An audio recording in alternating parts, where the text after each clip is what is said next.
Well, this is a very sad story. Thomas Kingston, who was married into the royal family. Well, the person he married wasn't an active royal, but she's connected to the royal family. He was found in a shed with a gunshot to the head, died, and not near the body, there was also found a gun. So somebody went out there in the shed and killed him, and it's unknown, of course, at this time who it was. They'll have to do an investigation, and he's a little difficult to find out what happened because he was doing work in Baghdad and Iraq, and he worked as a hostage negotiator as well as other things.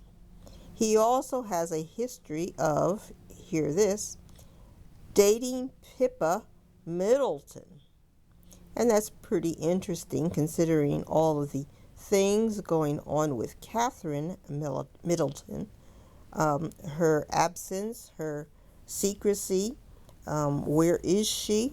Is she alive? Is she being held hostage? We don't know.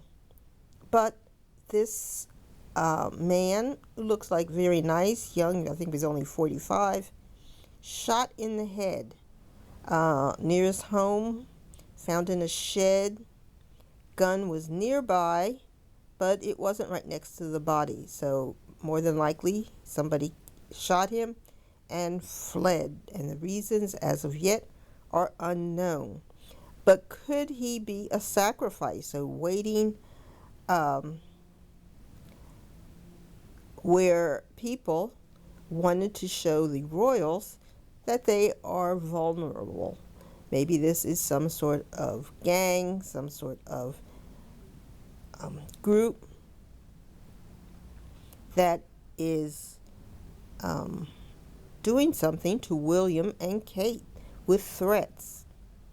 We know that there were people selling drugs to the royals, as we can see by Harry's childhood photos, and my conclusion was that the security guards had to be involved because there was no way in the world Harry was going to get a hold of any significant number of drugs repeatedly unless the people who were guarding him were allowing the drugs to come in, and they possibly could have even been selling the drugs to the kids in that group. Now, I don't know. There's a lot of talk. There's a lot of drug use in people related to the royal family. We know that Camilla's son, Tom, has a long history of heavy drug use. He was saved by Camilla, who got him involved in publishing books about recipes. I don't think he's actually a great cook or anything, but I have not read his books or such, but that's pretty easy to do, to write books about cooking food. It's a way to hide your real habits. So there's a history of drugs being sold and used in the royal family, the extent of which has never been disclosed because, except for Harry, they don't like to talk about the royals using drugs, illegal drugs. But we know it happens by periodically it comes out, and this killing of this man, Thomas Kingston, could be involved with the drug use in the royal family or something else. What's really going on? Of course, they're encapsulated by secrecy, and nobody in the media wants to discuss this because they are all working on a campaign to keep the royals as a royal family, even though we saw the other day Prince Andrew, who has a problem with children and abuse of females, possibly men too, I don't know.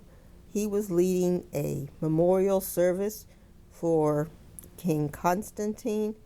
Not much of an honor when it's being led by a person who has a history of such abuses. And then, of course, poor Fergie was there. She's dying of malignant melanoma.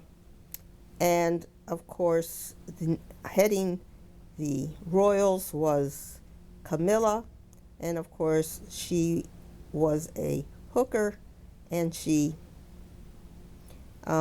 totally disrespectful of the royal family, in that she had no respect for Charles and his marriage to his wife Diana.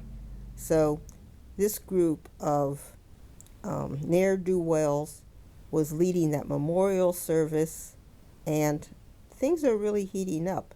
And I think you have to start putting the puzzle pieces together, which the British might be too dumb to do, but you have to start putting these puzzle pieces together, because it's saying something that I think is very, very significant, and it needs to be investigated.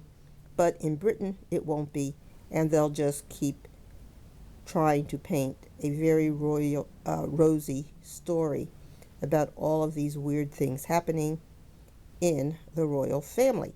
It's also interesting that we saw Prince William come out, do his apologies for saying statements about peace in Gaza, and they had him with a Yamika, a skull cap on his head, and he had to go and meet with a bunch of Jewish leaders and,